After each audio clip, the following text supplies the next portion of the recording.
Priority একটা চমৎকার জিনিস। ব্যস্ততা কিংবা সমস্যা সবার জীবনেই আছে কম বেশি, তবে সত্যি বলতে এটা হচ্ছে সেকেন্ড সাবজেক্ট। ফার্স্ট সাবজেক্ট হচ্ছে কার কাছে আপনার গুরুত্ব কতটুকু সেটা।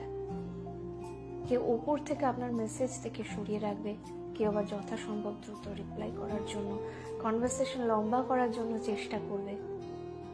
কেউ ঘড়ি ধরে রাত 12টায় জন্মদিনে উইশ করবে, কেউ আবার জানবেই না আপনার জন্মদিন কবে গেল।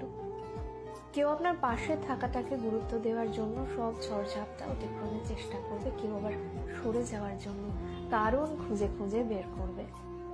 যাই বলি না কেন, দিন শেষে প্রায়োরিটির ওপরেই 80% নির্ভর করে সবকিছু।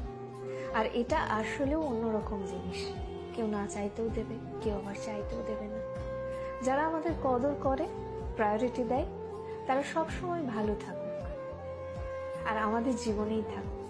যারা অবহেলা করে তারাও থাকুক তাদের মতন করে ভালো, আপত্তি কিংবা অভিযোগ